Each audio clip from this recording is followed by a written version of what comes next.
hiring the right person for the job today can really be challenging. And so I use a pre-interview questionnaire or assessment to help drive that first interview and really hire the best person for the job. I'll explain that, show the tool, and give you a real-life example in this video.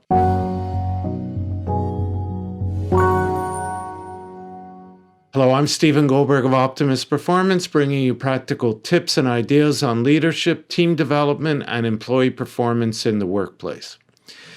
I'm working with a client now to help them hire an IT support specialist. And what I recommend to them, and that what we're doing actually, is to use some assessment tools through the process. I've spoken about the PXT Select. I have some videos about that. I have a whole playlist on employee selection, so you could check that out. But I also like to use a pre-interview assessment. The one I use is called the Step 1-2 survey. And this really, I find, helps to get a better picture of the person, their attitude, and their past. Things that you can't detect from their resume. And what it does, it really helps to pinpoint things to focus on in the interview, that things like inconsistent answers to questions, reasons for having left a previous job. And you may ask questions about these things, but it really helps you to focus in on key points. It saves time, it makes the interview more effective, and it also keeps people honest because you're going to dig deeper into things that have come out in the report. And so I'm going to bring the report up on screen, and I've blacked out the person's name and the name of the company, but it's basically broken down into three sections, actually four sections. The first one is a quick check. It tells you about the current situation of the person, what is their employment status, because it's not always clear on the resume. Sometimes it shows they're still employed, but they're actually not.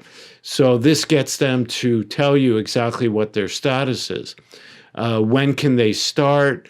What are the hours they're available to work? I had one applicant that seemed suited for the job and then found out that he's actually still in school, but was willing to work part-time in the evening. This is actually for another job because it wouldn't work for this one. And the fourth question, has he supervised others at work? The section one of this report, actually, after the quick check section, is looking for inconsistent responses. So it asks similar questions and looks for inconsistency so that you can dig into those responses and ask pertinent questions. Section 2 is employment profile, essential information regarding his employment, termination history, and it also, what I like, it generates some interview questions.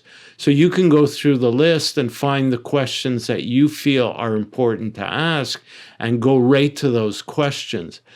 And the section 3 of part 1, so I'm talking about part 1 right now, is theft. Now, it really asks a lot of questions around theft, and it's about theft of material, but also theft of information, which today intellectual property has become more valuable than actual items that the person may have access to.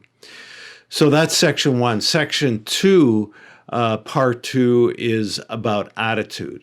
So what I want to point out here in section 2 that I found interesting in this particular case is that the person stated that he had worked for this company before.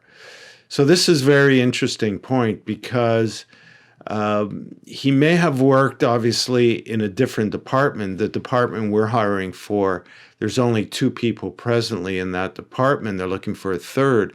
So he wouldn't have worked in that department in the past. So he probably worked in a different department. And it's important that the hiring manager, including, well, myself and the hiring manager, is aware of this so we could really explore what that experience was like, find out what his performance was like, what his attitude was like, how did he get along with others, and then we can also validate that with the manager at the time. So I want to show in part 2, when it comes to attitude, the applicant's attitude. And in here it measures their integrity, reliability, and work ethic. And in this particular case, the candidate is scoring 5 in integrity, 4 in reliability, and 6 in work ethic. And it gives you a brief explanation of what those numbers signify. For me, these are pretty good numbers. I've ran this tool a lot, and it's rare that I get people scoring in the higher range. So these are middle range, I would say, and are quite acceptable. Especially in the reliability score, I find people tend to score low there because they may have had issues in the workplace with others, and that could reflect in their score and reliability. But I find this to be very useful. And there's also this other line here that says distortion for this assessment is within the acceptable range. So that means that you could rely on the scores and the honest answers of the person, or that they were frank when they answered this assessment. If there was some distortion, it would tell you that you need to pay attention to this, and that the scores may not be reliable. They may not be truthful. Not that the person is intentionally lying, but perhaps they just want to answer what they feel is the right way because they want to get a job. But usually, most people answer honestly, and it's usually not an issue. And then it also gives you interview questions throughout the report, actually. But in this particular case, I'm going to show on screen right now the interview questions related to the section on attitude that I just covered. So something like, so the person, like here in this case, answered, I have little sympathy for people who stick to their old ways when doing so results in their unhappiness. So he agreed with this statement, and it gives you some interview questions in case you want to explore that. And this will not only help you to better understand why the person thinks that way, their attitude, but also engage deeper with the person where you may not have even known about this, obviously, attitude, and you wouldn't have explored it because it wouldn't have been something that you would have been aware of just from an interview or from their resume. So, the question is, you're seeing on screen, why do you not have much sympathy for people who stick to their ways? What do you mean by old ways? Give some examples. So this just helps you to dive deeper into the values that may be driving those attitudes, the belief system, and get to know the candidate better. So that's basically what this tool covers. This is the one I use. There probably is other pre-hire questionnaires or assessments on the market. I'm not aware of them.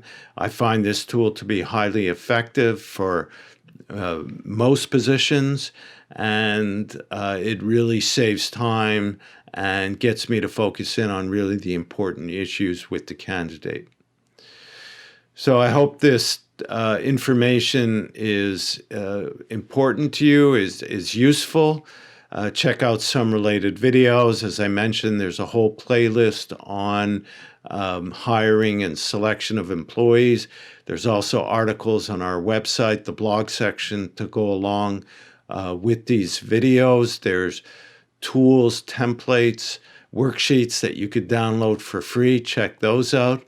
Subscribe to the channel if you haven't already, and turn on notifications to get news of new videos. Thank you for listening, and we'll talk again soon.